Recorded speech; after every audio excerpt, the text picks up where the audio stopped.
My name's Ethan Lawrence, and you're listening to Monday Morning Critic.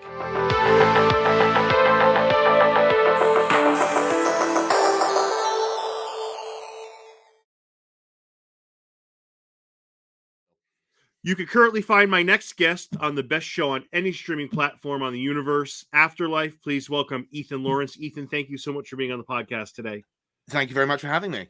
So there's a lot I want to ask you. I will condense it for your sanity. So let me ask you: born and raised in Essex, give me an idea. Growing up of what Essex is like. Give me I don't know if you've ever been to the States. Is there something you could compare Essex to? Well, I've never been to the States. Okay. I won't lie. I've never been to the States. Some of your listeners may be aware of a show called The Only Way is Essex, Okay. which is a Yep. reality TV show based in Essex. It's not actually really based in Essex. It's based in one town called Brentwood that's really close to London. Okay. If you keep going, you end up in farmland. Gotcha. Something more like I guess you could call it. I don't know. I'm trying to think of the best way to describe it. Sort of like Arkansas, but if everyone had like white collar jobs. that makes sense. I get it. Yeah. I get it. And so I live in a very pretty market town. It's really really gorgeous. It's on this nice river. And I've lived here all my life, and I love it. And it's within easy reach of London, which is where all the main stuff happens. Gotcha. So there's people there that have known you since you were tiny, this little boy, and have seen you evolve into this, wonderful actor. So people have seen you. I mean, they must be so happy for you, Ethan.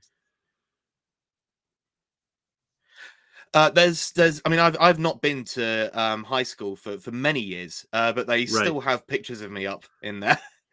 Which is nice, and especially pre-COVID, like it was always nice to sort of go and visit and see what's happening. And I do like talks and stuff. No, I wouldn't. I'm not saying this, but I probably would argue that I'm Malden's favorite son. Well, it's hard to. I think that's the way of it.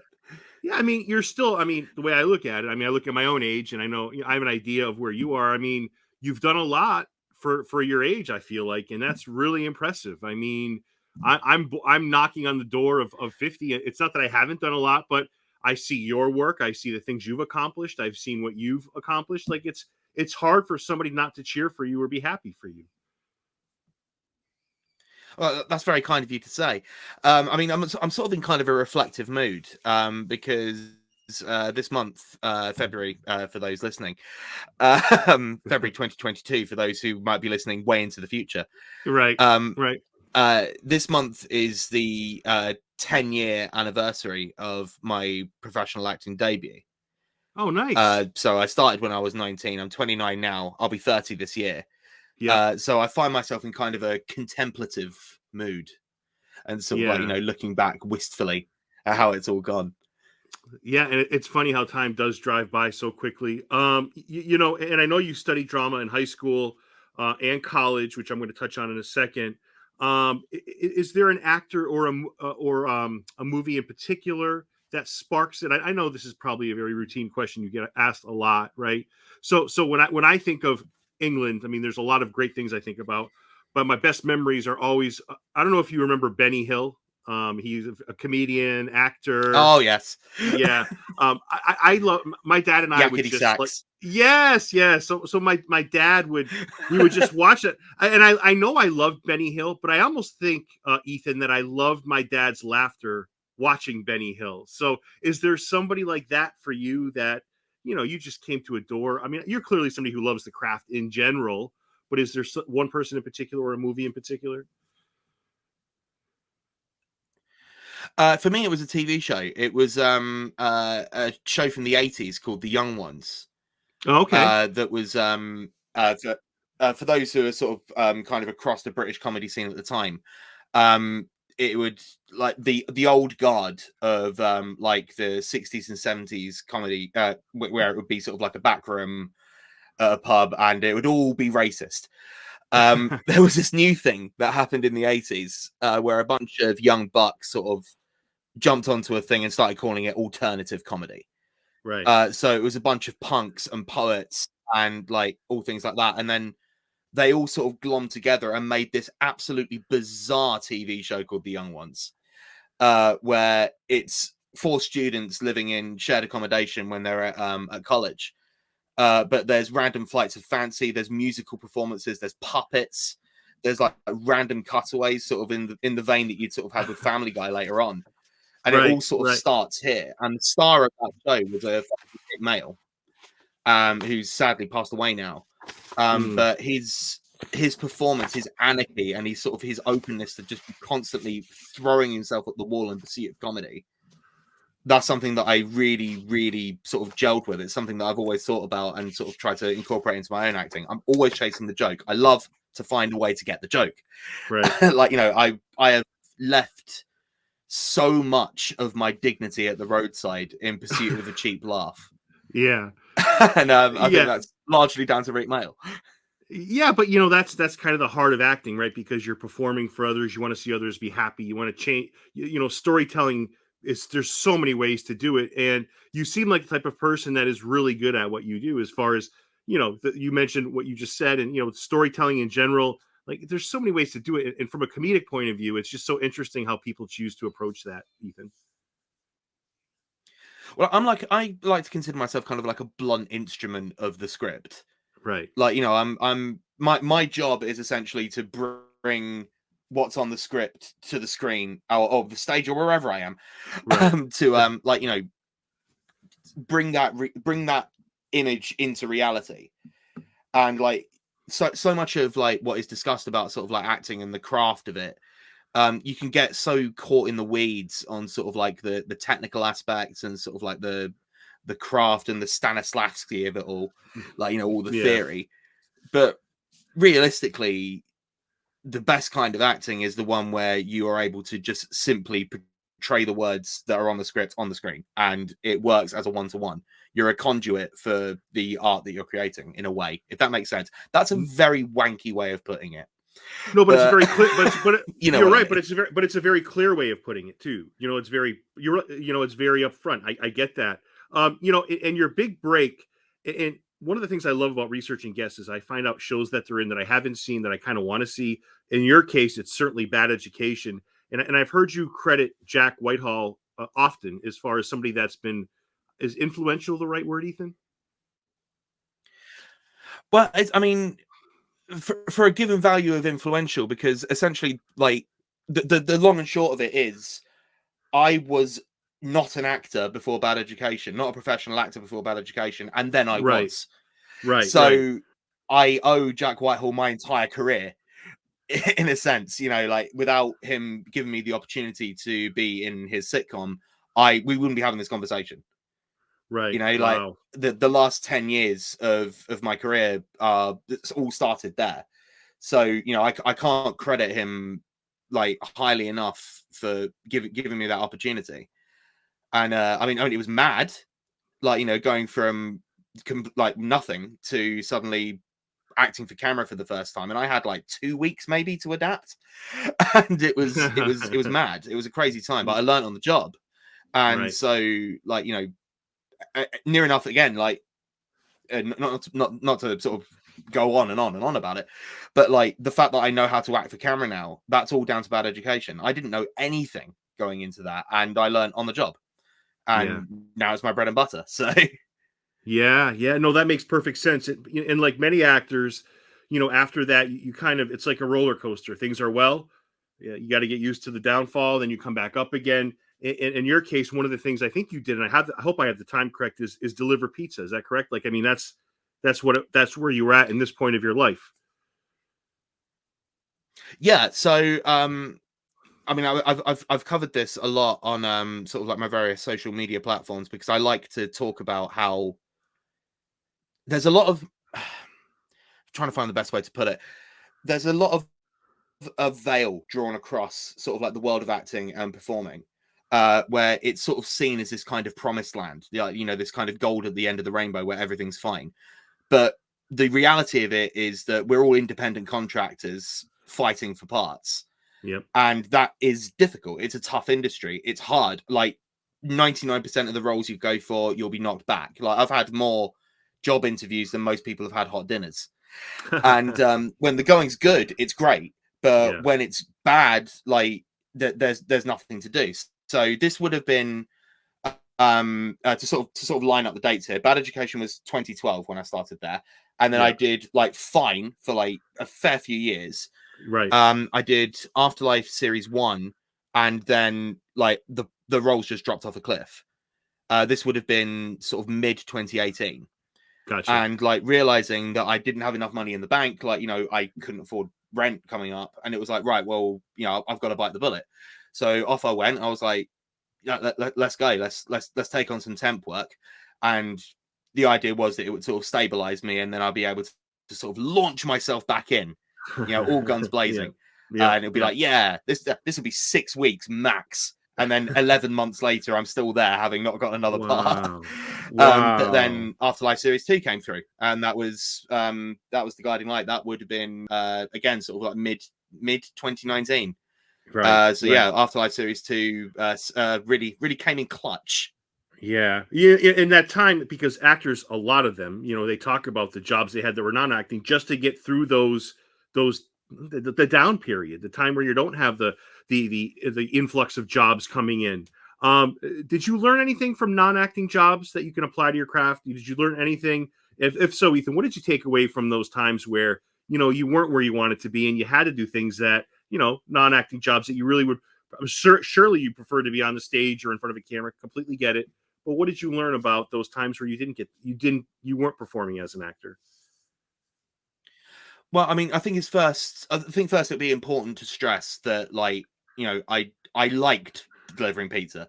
Right. Like, you know, it wasn't sort of like, you know, this kind of endless purgatory where I was like, no, I'm destined for more.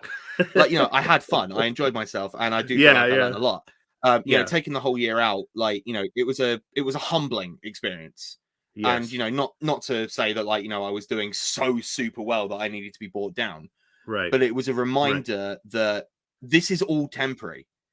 Like, you know, my career exists sort of by the grace and favor of those who have like come before me, right, and who like are offering the parts out. Right. And in terms of sort of like practical skills, I'm way better at like driving. Like, I tell you what, doing 8 to 10 hours of driving a day, you'll get good at it. You will. I could parallel park like a boss, I'm telling you. Yeah, that's great. You know, and it's, your honesty is so refreshing. And I have to say, I think you were, if I have my information right, you were pursuing creative writing and drama at university. Do I have that part right? Okay, so Ethan, let me ask you, what do you learn working with Ricky Gervais that no academic institution could ever teach you? Well, I mean, one of the things that is sort of one of the things I learned early on is that you learn more from a week on a set than you ever will. In like a year of drama school. And again, I should stress, like, I wasn't at drama school. I was at a university where the drama and creative writing was largely theoretical. Right. You know, it wasn't sort of like stage work or practical work or anything like that. It was studying sort of like, you know, plays and like, you know, the textuality of such things. But to get to your more salient point, working with someone like Ricky, it's such a freeing experience, because you realize that, especially in the way that Ricky works, there's no sort of hard and fast rules of writing. Right. And like, you know, I'd been drilled at university in sort of like certain styles and disciplines. But working on a set like Afterlife, it was so freeing, because like we'd do one take where we'd be doing the script as written, but the whole sort of energy came from the fact that after that we were given the opportunity to play and, like, you know, find areas in the script that maybe Ricky hadn't seen, and then fill it with our own comedic potential. And, you know, I studied, well, I didn't study, it was just kind of an extracurricular thing. But while I was at university, I was head of the university's improv troupe. So I'm kind of across sort of like the improv skills and things like that, which I think is potentially one of the reasons why I was brought back after my cameo in series 1, because maybe Ricky saw that I could sort of do this kind of thing, and like, you know, gel with the rest of the cast, and it gave me the opportunity to work again with Joe Hartley, who's amazing, Colin Holt, and especially David Earl in series 3, where in terms of improv, you just wind him up, and then he goes, and you just try and hang on as best you can. Try not to laugh. I love the way you put that. You know, and knowing that I was going to speak with you today, I had a chance to look at some of the outtakes from season 2 and season 3. I hadn't seen that before. I stumbled upon it. I was very blessed to stumble upon it. And I don't the know. Season 3 outtakes, I really hate how prevalently I am featured in them. Because it demonstrates a real lack of professionalism on my part. No. I was going to say, like, I don't know how anyone going 2 and 3 maintains a straight face around Colin, David, and Paul in season 2. I mean, but talking about season 3 in particular, especially when you guys are around the table, the acting troupe, you're on the table, and David and Colin are just going up. I don't know how anybody, like, these guys. I said to my wife, I said, "There's no way that these are done in one take." Not because Ricky's not efficient, but I know these two actors. They're just so goddamn funny. I don't know how you could.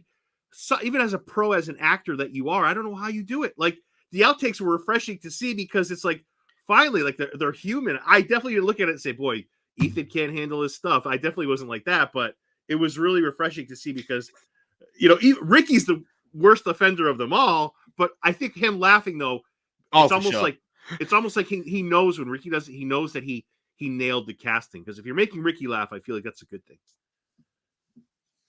I mean, there's an old Hollywood adage, which is the concept of every cut being a lie. And that is especially true for Afterlife. Every time we're sort of like cutting around for reaction shots and everything like that, that's to cover someone laughing. Like, you know, he's cobbled together what little he could use in the edit. And made it look like a seamless product. Yeah. So, I mean, I don't know how you do it, but I have to say, before we dive into Afterlife, you know, you were for season 1, you were available for, you were not available. You were hired for 1 episode. Then Ricky calls you season 2 and says, "Hey, you know, we're going to use you this season. You know, you're basically a regular." When he makes that call, what's your? I mean, I guess clearly you're happy, but what's your feeling? Because, I mean, I feel like if they've seen you, and Ricky says, "You know what? I can use this guy for more than just 1 episode. I can use him for here on out." That's got to be supremely gratifying for you, Ethan.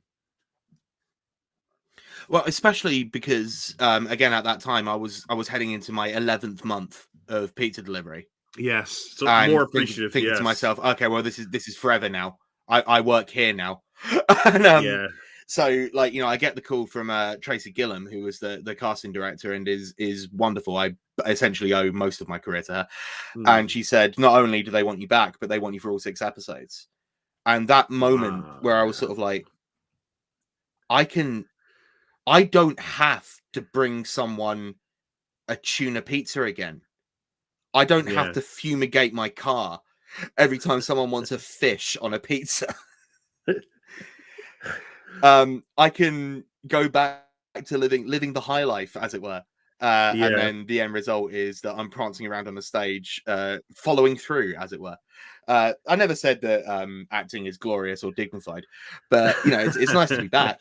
But yeah, of course, I was absolutely thrilled and honored, like, for having done, you know, comparatively so little in series 1, for Ricky to have seen whatever he saw in me that made him think he can carry like a story arc, not only through season 2 but through series 3. Like, I'm honored and blessed that he saw that in me, and you know, it's a confidence boost. I won't lie. Yeah. A lot of people are happy to see you. I know that for a fact. So just quick question before we go Afterlife. As speaking of pizza, I say this to everybody I know. I think people that order pineapple in a pizza, they should be locked up and put away. I think it's sick. I think these people have an issue. What's your take on toppings in pizza? especially Right. Well, pineapple. we're gonna have a fight now. Oh no, you're a pineapple pizza guy? You're a class traitor. That's what I would say. So tell me, you're sitting there going, "Oh, I'm too good for salty and sweet." All right, it's one of the oldest flavor combinations that exists. No, Oh okay. yeah, I'm too good for that. No, I don't want salt and sweet. No, I'm too busy spooning caviar into my belly button. Behave yourself, Derek. How dare you? So Ethan, Locked up. So Ethan, hold on. So if I said to you, Ethan, you've got one pie with toppings for the rest of your life, there's no way you're throwing pineapple on that thing. Are you? Or maybe you are. I don't know. Why not? I don't know. I just don't. You're right. I see the contrast. I like pineapple. I just on a pizza, Ethan. It's just I don't understand it. I don't know. Maybe my palate is not What is your sophisticated. problem with it? What is your problem with it? Why is it so?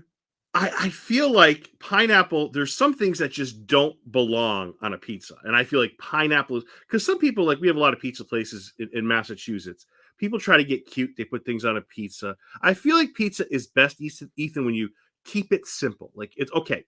This is what you like. Make it cheese. Make it like pineapple is. It's almost sadistic. Like it doesn't belong. It's great in like fruit. It's great, but then when you put it together, acidic. No, sadistic. I feel like it's. I don't know. It's acidic. That's what's great about it. Yeah, the astringency of the pineapple really counterbalances, especially if you've put a ham on there.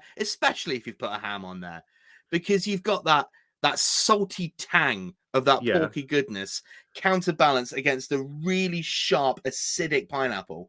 It's the perfect combo. It really is, and then all mellowed out by the cheese. I appreciate that sometimes simple is better. Like, my God, I know that. I've been to Italy. They don't mess around with anything. They won't even put meat on it half the time. Yep. And so there's a place for that, and there's a place for this. And I feel like until people are willing to cross the aisle and like really examine why it is that they're so anti-fruit, we're never going to come together again as a society. Like you're in the States, I'm in the UK. We're both divided nations. We're both sceptered isles, right? Yeah. And so I feel like if we're gonna spend time here, and I think we're already on the 5-minute mark of this, if we're gonna spend time arguing about the superiority of pizza toppings versus other pizza toppings, then I don't know how we're going to solve climate crisis. I really don't. I will say that we agree on the ham part. That's progress. It's progress, right? I don't know. Locked up. I did say locked up. Locked up, you said. But I have to. I just. Well, all right. So yeah, you're. I don't know. I guess we agree to disagree. I don't know. When I haven't been out in forever, okay? Because we've gone out for takeout. I get takeout, but I don't go to a restaurant. But when I did, and I saw people get it, maybe I am a little bit in my throne of food goodness here. Because when I look at people get like when I'm watching people get toppings on pizza, I don't judge them on that, but I'm like, ugh. It's kind of like driving by a car accident for me sometimes. I'm like, ooh. I think simple is best. I think if it was me, I'd go cheese, onion, mushroom, maybe throw in I don't do red meat that much, but you've already overcomplicated it. Yeah, maybe I have made it a little bit complicated. Yeah, you might be right. You've got an onion and a mushroom on there, cheese, tomato, and basil, as you say in the States. Yeah, but I could do that. That makes sense to me. Even like a plain cheese hits the spot for me. Like just boom, I love it. But Ethan, you're a good guy. Our first disagreement is on pizza. I'll settle for. I'll agree with the ham part of it. I met you 20 minutes ago. We've already had a big fight. I probably should have used better judgment than say locked up. But one of the things that I did want to ask you about was I don't know how true this is, but when Ricky created the character of James, the rumor is that he was trying to get at James Corden. Is that true, or is that just internet lore, is that just not correct? Have you heard that before? People believe what they want to believe. Yeah. Um, I mean, initially you have to remember in series 1, he wasn't even called James; he was called Recorder Kid. That's right. That's right. Yeah. Like, this whole thing, I think, grew out of there being one joke in season 2 where he referred to me as being like James Corden. But Right. that's dialogue. Like, you can. I think one Yeah. of the Yeah. things, one of the great things about fans of Afterlife and fans of sort of Ricky Gervais in general is that they love the text and they love the subtext and they love, like, really exploring and researching and looking into sort of, like, the complexities of the dialogue, which Right. is great. And, like, I've read some wonderful theories about sort of, like, Afterlife and, like, the various characters within it and where they end up, and it's always a treat and a joy to read them. But sometimes a joke is just a joke. Yeah. Yeah. Yeah. You're right. Sometimes it's just a pineapple on a pizza, Yeah. Yeah. Yeah. And I have to say, the fact that he did bring you back, I think that does speak volumes. But the show itself, just diving into it, I don't know. Like, I have to say, I have your show, the Stepfather, coming on tomorrow. I'm very blessed to have Tony Way coming on, your stepfather in this. And he's your. Would you say he's the stepfather Oh, to? wonderful. Yeah, yeah. So would you say he's a stepfather to? Is he officially a stepfather? Well, he will be, I guess, I eventually. He would be That's eventually. it. I think Lenny and June had to get married first, Yes, but yes. he's stepfather sort of in reputation, but not in name yet. Yes, yes. So this show, I have to say, I've never seen a show deal with suicide, mental illness, life, sadness, happiness, friendship, humanity, love, and loss. At the end of that episode, Ethan, season 3, episode 6, I swear I'm not saying this for effect or to be dramatic. My head was between my legs like this. Like, I have never been. I felt like somebody punched me as hard as they could in the stomach, and I don't mean that in a bad way. Like, the flood of emotion between thinking about my own life, between thinking about what these wonderful characters have gone through, between thinking about what Tony has gone through, it all hit me at once. And I'm not going to talk about the ending, but it's beautiful, to say the least. I don't think I've ever been hit. I think the Shawshank Redemption would have been probably right there. But after that, this is right there. And I'm sure I'm not the first High person to praise say indeed. this. Yes, but I got to tell you, people say it's sad. Is feel good sad a thing? Because if it is, this is feel good about life. I didn't come away from this depressed. I came away from this feeling great. And I know that sounds weird when you talk about Lisa and cancer and kids and all this stuff, but it is. It's about life. It's about coping, and everybody's going through something. And the show just does it. It's like a symphony of how to create a perfect show. Ethan, sorry if I went on my tangent there, but No, it's wonderful. It's wonderful to hear you talk with such passion about it. Like I said, like, one of the great joys of, like, seeing the reactions to all of this is the passion of people who have seen it, who have been really genuinely touched and moved by it. yeah. And I mean, I'm with you. I think there's nothing to be unhappy about with the concept of life simply just going on, Hmm. Hmm.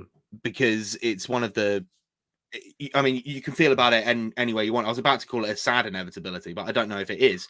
Hmm. It's a neutral thing. The neutral idea that no matter what happens, life goes on, Yeah. and you can react to that whichever way. Like, you can be happy about that, you can be sad about that. It can change depending on circumstance.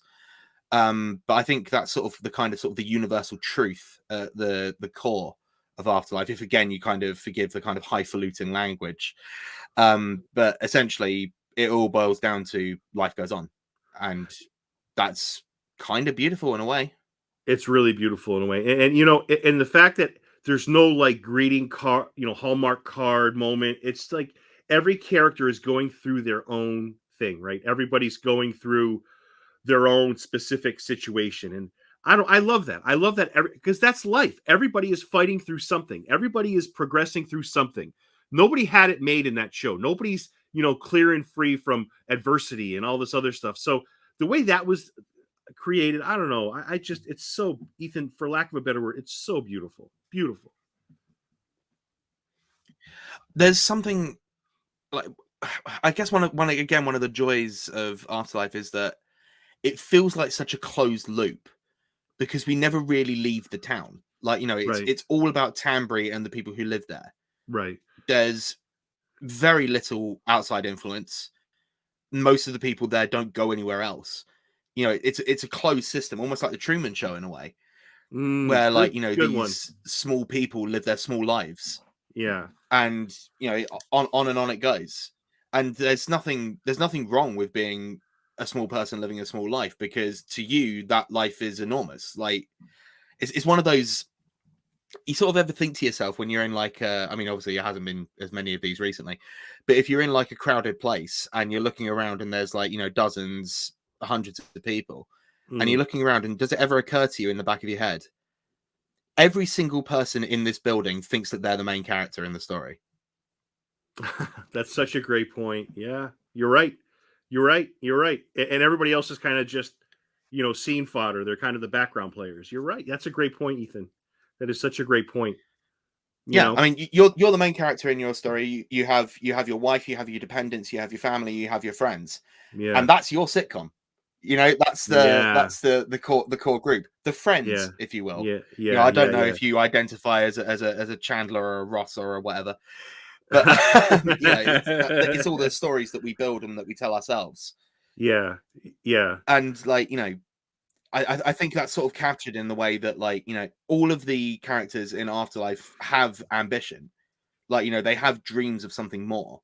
Whether that be settling down with someone and starting a family, or like, just being lucky in love, or trying to sell a book, or like, in the case of my character, sort of a kind of acceptance that maybe we can't all be superstars. Right. No, Sometimes someone has to be the tree in the back of the stage, like, by the way, the talent show for the listening audience, I'm being a tree.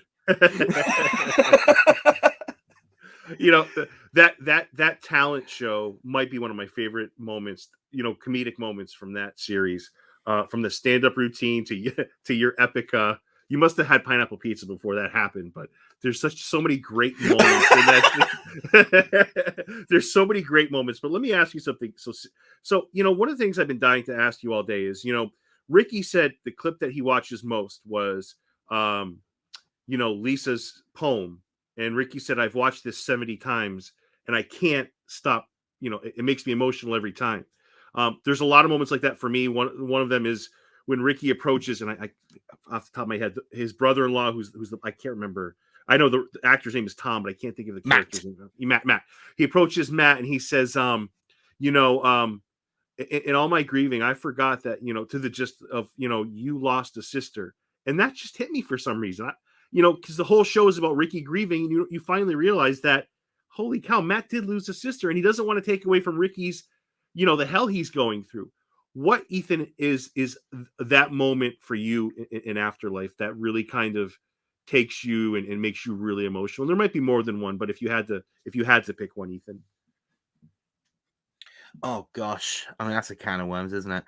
I mean, it's simple, but it's effective. The scene, I mean, we mentioned it before, the talent show.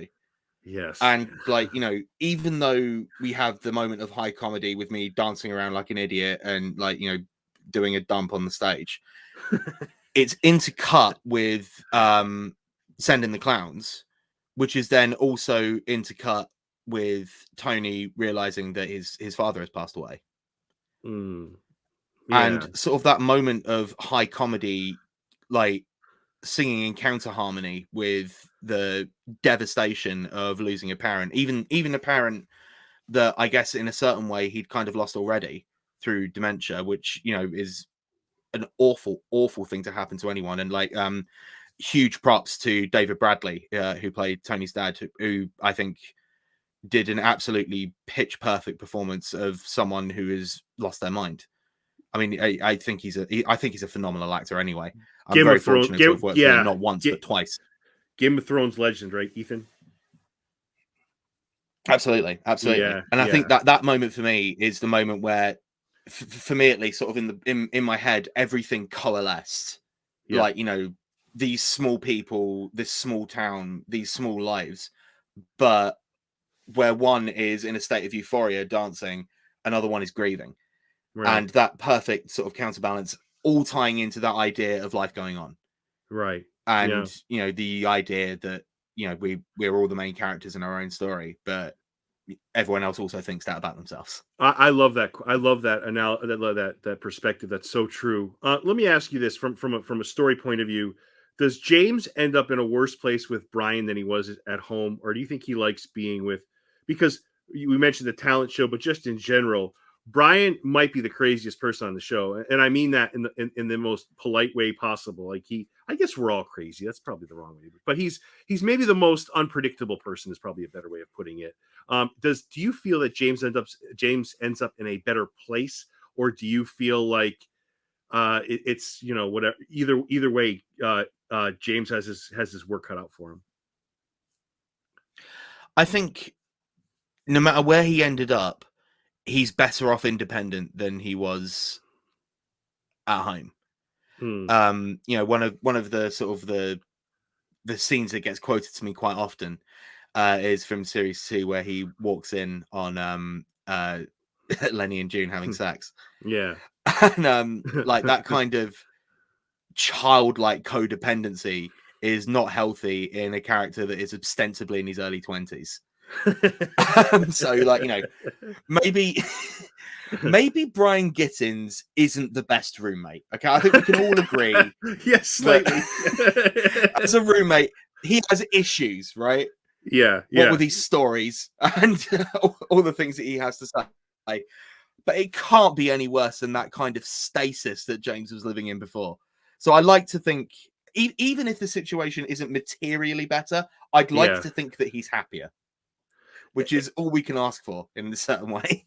Yeah, Joe Hartley's so good as your mother. She's amazing. Yeah, and there's a great moment with her, and there's many moments with her. But yeah, there's the one great scene that I love when it came on was when you're in the tub, Brian's on the toilet. Like, how great is that is such that's just genius. Like, I don't know. I just you wait for those moments in this show, those innocent moments. Brian's going on about whatever. Poor James is just sitting there, just like listening and absorbing. He's pretty much always being in that tub. He hasn't shaken that even from his parents' house. But those little scenes. You talk about the blooper reel. Boy, there were some great moments from you in the tub. But I love the. There's just like I told you before, not to sound repetitive, Ethan, but it's just such a humanistic kind of thing to see, because most of the people don't see what goes on behind the scenes, but to see that is just, I don't know, it's refreshing. I love seeing it. Well, I can give you some behind the scenes if you would like, I with am all regards ears. to the bath situation. Right. Okay. So as people who have seen series 3 of Afterlife, and if you haven't, you're in danger listening to this podcast. I must insist that you go and watch it and then come back, and then you won't have anything accidentally spoiled for you. There are 2 bath scenes in Afterlife series 3. One of them in the home of my mother, and the other one in the home of Brian. In real life, these baths were played by an actual bath that was plumbed in someone's house. That was fun, having to set up all the camera equipment in someone's actual real life bathroom. That one was plumbed in, so lovely hot water, suds. It was glorious. What a nice day that was for your boy Lawrence. The other one was not actually a real bath. It wasn't plumbed in. It was just sort of placed in a room that I think might have been like a spare bedroom, but had been like art departmented to look like a bathroom.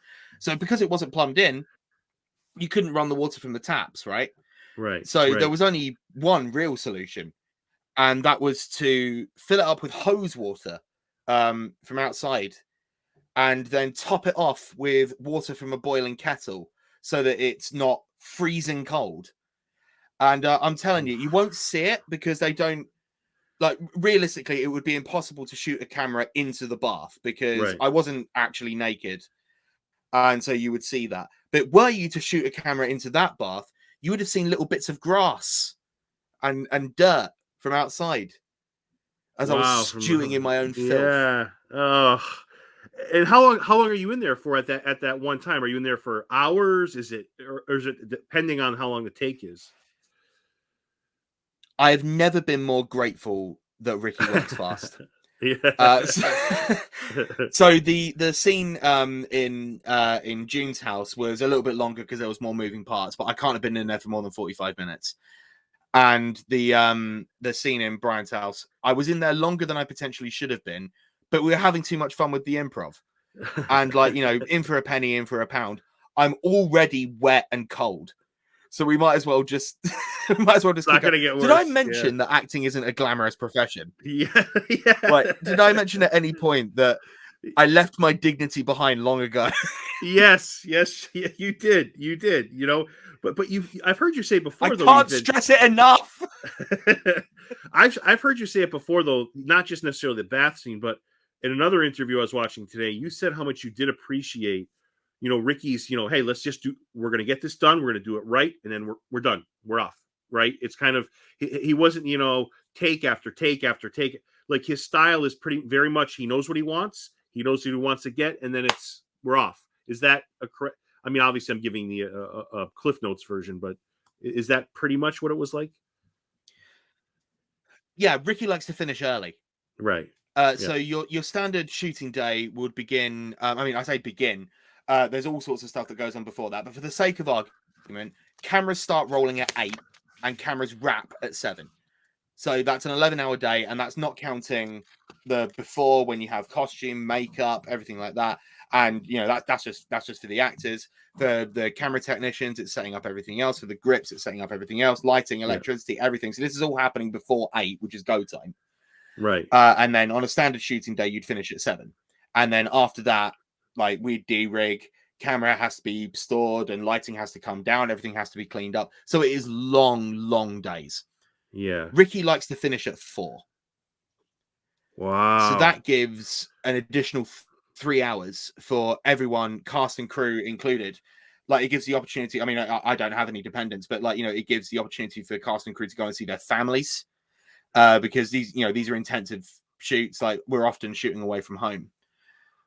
So it's such a joy to have someone whose like main goal and main aim is not just to finish on time, but to finish 3 hours early. And Yeah. he achieves that with the I mean, you sort of alluded to it, sort of the economy of how he shoots. Like, Yeah. as the actor, director, and writer, he knows exactly what coverage he needs. And the beauty of operating with 2 cameras is that you can shoot across each other, so that then in the edit, the sound is already synced up. So you've saved a load of the time there as well. It's all about economy. It's all about saving time. And what time we do have spare is then pumped into play. These are the bits that end up in the bloopers. This is Ratty and the Nonce coming up with as many nicknames as they possibly can. Right. This is Brian talking about making a porn with his ex-wife, and just Yeah. going on and on with more and more and more detail while I'm sat there creasing up like a big old fat raisin. But that's his goal. That's what he's shooting for. Like the set is a fun place to be because there's a lot of experimentation, but it's all within a rigid parameter. Like, we're not going to be changing the shots just to sort of favor something that we might have found. We'll get it within the framework that Ricky's already put up because he knows what he wants. Yeah. And that means that people who work with him, as I say, get to see their families and go home and see their children. Yeah, yeah, and one of the more underrated castmates. I have to say, this is possibly Auntie, right? Like maybe there's a large following of people on IMDb that talk about how wonderful this. I mean, and I'm a dog person. There's scenes where I think I just get teary eyed just watching the two of them on the couch. I mean, have you had any? And I hate to. I hope this question doesn't come across as juvenile, but like, have you had moments where you've interacted with her? So my the way my character was, I was often like there wasn't really many opportunities to actually meet her on the day. Yeah. But all of the stuff that we shot at the Tanbury Fair, right at the end of series 3, Yeah. where near enough every named character shows up. So right at the end of the shoot, not just the end of the series, this was like some of my last days as well. Right at the end of the shoot, after 3 years of making Afterlife, I finally got to meet Auntie, and I have to tell you, Derek, and without a shadow of a doubt, she's a good pupper. Oh, that's great to hear you say that. Brings joy to my heart. 2 more questions for you, giving me all this time. Thank you so much, Ethan. I find that a lot of people in this No show worries at all. I've had fun. Yeah, thank you. Me too. And I feel like a lot of people in this show either have most people have a wonderful sense of humor, or they're comedians, right? Like Ricky, stand up. There's people, clearly there's people there with comedic backgrounds. I almost feel like people that have a great sense of humor, that get comedy, I don't want to say come from a dark place, but sometimes comedy can come from a lot of other places, whether it's some anger, or it comes from a lot of places. And I feel like people that are well versed in comedy can accomplish more as actors. I feel like people with a good sense of humor, who are dry, who get it. And I feel like that's part of the reason why this works, because the whole cast kind of has that in common. Like, there's so many people in the world that tell you how funny they are. You don't have to, this doesn't have to happen here. We just see it in these characters, every single one of them. Is there anything to that people that have a career in comedy, or get comedy, or understand it, especially in a show like this, are better off for it, and people that are watching it kind of see that as well? So I'm just gonna open up to you here because I might as well. Yeah. So I suffer with anxiety. Yeah. It's something that is sort of came kind of sort of in my late teens, and it's been magnified by the exposure that you get, not in terms of sort of like fame. When I say exposure, I'm sort of making it sound like I'm being papped. No one's interested in me. When I say exposure, I mean it more in the sense of my career is based around my appearance, my physicality, my performance, and there's a lot tied up into that. Like there's a lot of anxiety with regards to sort of like the way I look, the way I sound, the way I speak. I cannot stand watching myself, for example. I watch everything that I'm in once, and then I can't look at it again. I fit, because every time I see myself perform, I'm like, that's bad, and you shouldn't be doing it. Which I guess is kind of sort of like a kind of imposter syndrome thing. Right. But by the same token, because I don't feel beholden to myself, like I do this to myself, like these roles that I take, and like it's fun, and like people enjoy it, and the whole end result is that people enjoy it and it makes people laugh. Right. But I'm not doing this for myself, like because this is supposed to be fun, right? And Right. Yeah. I have the most amount of fun when I'm performing, like when I'm actually in the moment, when I'm there doing the thing, hearing people laugh. There's something so magical about that it makes everything else not matter. Like all the downtime, all of the knockbacks, all of the anxiety, and all of like the fear that you have as a jobbing actor, it's all worth it for that moment. Mm. And Mm. it's one of those things, it's almost a cliche at this point to refer to sort of like chasing comedy as an addiction. I don't view it in those terms. Like addiction is a very different thing, I feel. Right. But Right. there is a certain level that I I I'm always feel like I'm chasing that laugh. Yeah. So for me, Yeah. it's not so much. It's almost survival. Like just sort of like all of the stuff, everything that I've sacrificed. It's all worth it, because at the Mm. end of it, I get a product that I can show people and go, that. See, I'm funny in that. Did you notice how funny that was? I was in a bath, mate. I was in a bath. There's grass in there. There was absolutely grass in there.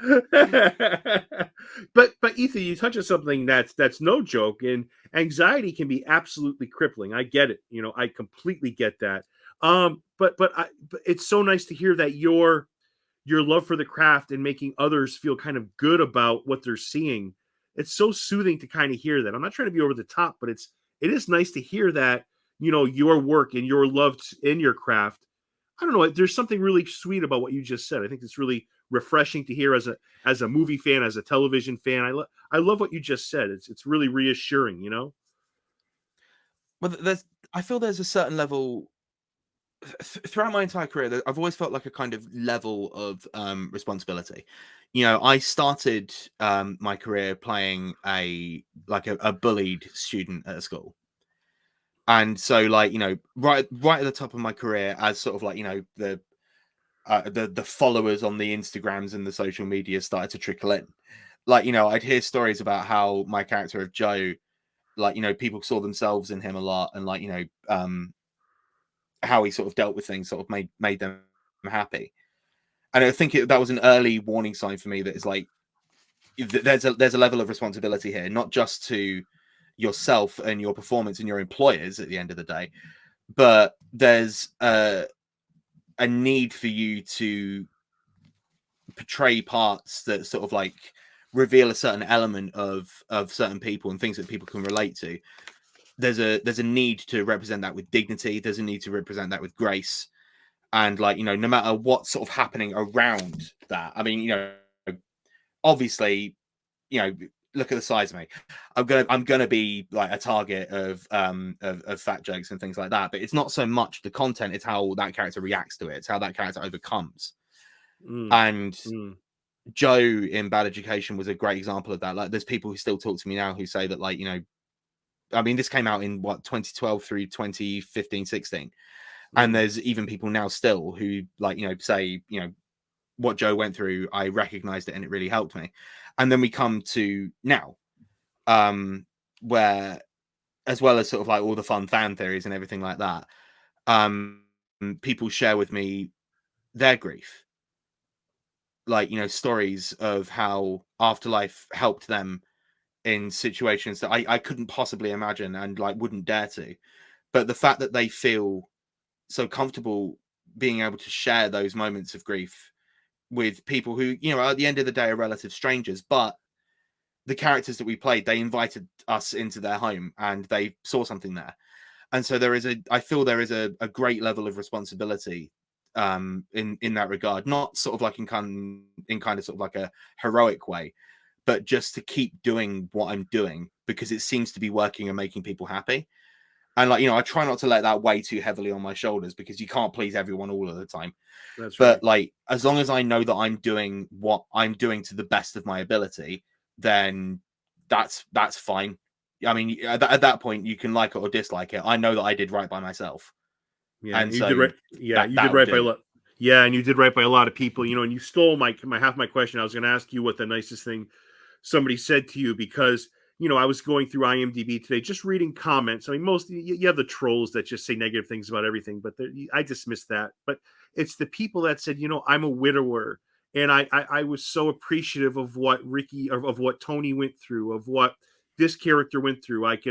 It's like when you see people getting touched like that, it's just I'm gonna go over the top here. I'm gonna say it's magical, man. I mean, people relate to that. People watch this show. It wasn't just a show. It wasn't just this wasn't Emily in Paris, right? This is something that people can just love and just I don't know. This show is something special. I can't think of anything that's like it. And I don't know. I'm sounding repetitive here, but what you guys have created is pretty goddamn special, Ethan.